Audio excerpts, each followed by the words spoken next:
Good morning, students. In today's class, we are going to discuss about SciPy library. In the previous class, we discussed about the pandas and NumPy, and today we are going to start about SciPy library. So, as we know that SciPy library in Python, it is an open source library which we can use for scientific and technical computing. And this particular library is built on top of the NumPy, and it is also provides some additional functionality which is not provided by NumPy actually.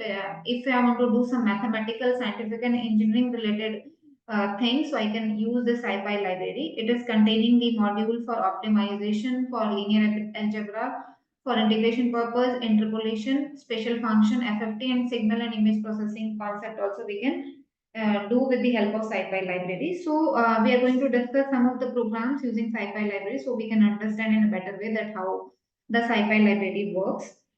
So this is our first program where what we are trying to do. We are creating a data set using the NumPy array, and we have created a data set which is consisting of these values. Okay, and then we are applying, then we are calculating the mode using the stat mode function, and finally we are performing t-test, which is we'll discuss in detail what exactly the t-test is. It's a simple t-test is performed if what we are doing here, if the mean of the data is significantly different from the given value, that test we are trying to perform. So what exactly the t-test is, we'll discuss in detail. So using this example, what we are doing, I hope you understood. We are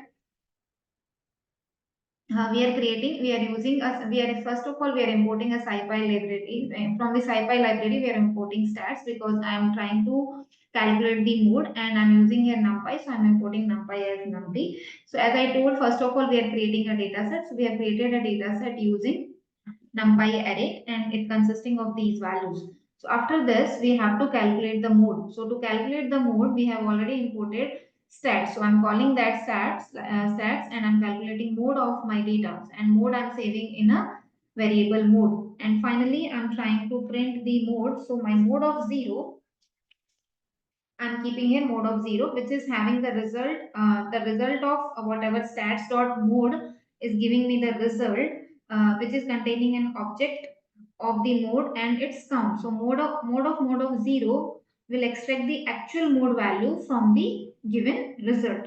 And finally, we are trying to print, and that will print the result, or we can say mode on the console. Clear?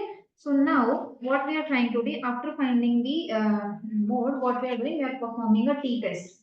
So to perform a t-test, what we are using this particular statement, which is t-test, t-stat, comma, p underscore value equal to stats dot t-test underscore 1 data of 5. So this particular function which we are calling here, it will perform a one sample t-test. And t-test, why we are using here t-test, we want to check if the mean of our data set is significantly different from the specified value. So I have calculated mean or mode, anything you can calculate here, and now you are checking that your mean or mode is significantly different from the given value, which is here we are saying 5. So my mode or my mean is how much different from the given value that I want to calculate. So my data set is nothing but data, and 5 is the value which I want to compare against the mean. So this particular function is going to return two values. One is t-stat and another is p-value. So t-stats is nothing but a t-statistics which measures the difference between the sample, mean or mode, and the specified value in terms of standard error. Clear? And p-value, if I'm talking about p-value, the p-value which indicates the probability of obtaining a result at least as extreme as the observed one. And we are assuming the null hypothesis is true. So first of all, you should know what exactly the null hypothesis and alternative hypothesis is. So whenever we are performing one sample t-test, what we have to do, we are comparing our mean of the data set with a specified value. Clear? And and we are trying to determine that there is a significant difference of mean or mode from the 5 or not. So I have to assume here two hypotheses. One hypothesis is called null hypothesis, which is nothing but I'm assuming that the mean of data set is equal to 5. And the second alternative hypothesis, what I'm taking here, the mean of the data set is not equal to 5. So as per the t-test calculation, we will get to the conclusion that t statistics is going to measure how many standard errors the sample mean away from the specified value of 5, means how much difference is there from the mean to the 5. Okay, and p value is going to indicate the probability of observing a result as extreme as the sample mean if the null hypothesis is true. So I have to check my null hypothesis is true or not. So when I'll calculate this, when I use this, it will calculate t stats and p value. So I'm finally printing the t stats and p value here. So what exactly it represents? Okay, so now the question is what exactly it representing. So if I'm interpreting this, if my t statistic is close to 0, my values are what? T statistic value I'm getting minus 1.6 and p value I'm getting 0.13. So if my t statistic value is close to 0, it will suggest that sample mean is close to the specified value of 5.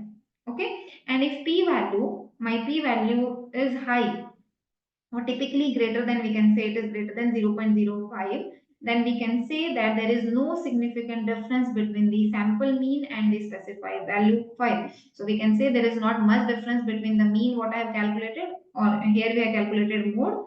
Okay, so you can use anything, mean or mode, it is your choice. So there is no significant difference between the mode which we have calculated and the specified value. For us it is 5, which is leading us, the final conclusion is, which is leading us to fail to reject the null hypothesis. So we can say that in this particular case, our p value is around 0.13, and we can say that sample mean is not significantly different from the 5. So this is the final outcome of my whole calculation. So in that way, I can use SciPy library for t-test also. Clear?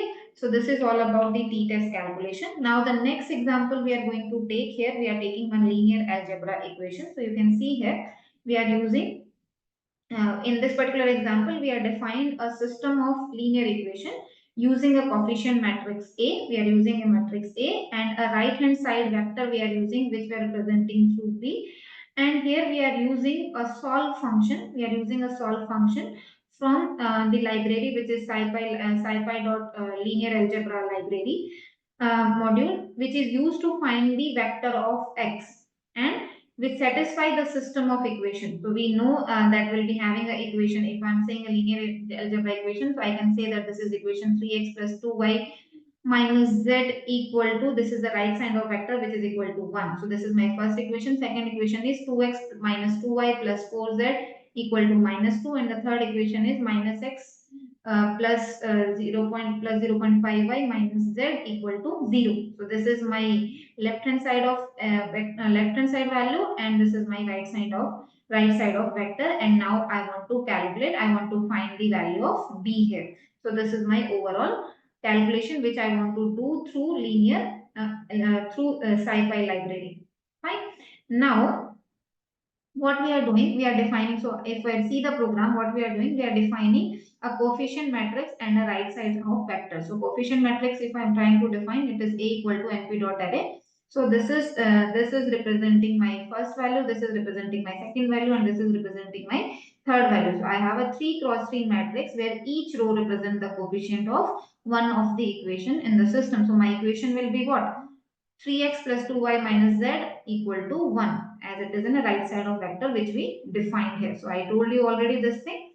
Fine. Now I want to solve this particular equation. To solve this particular equation, I am using a solve function, which is a part of SciPy linear algebra library. So I'm calling this function, and I have written here x equal to solve of a comma b. So this particular function will call solve the linear system, which is ax equal to b for the vector x, and this function takes two arguments. One argument is coefficient matrix and the second argument is right hand side of vector, and finally the result we are going to store in which variable? The x variable, and I'm printing the results. Okay, so the final result I'm printing, and the result is represented in, say, you can see here the result is 1 minus 2 and minus 2. So this is my final results. In that way, you can solve any linear algebra equation using SciPy library. So in that way, SciPy library we can use for multiple things.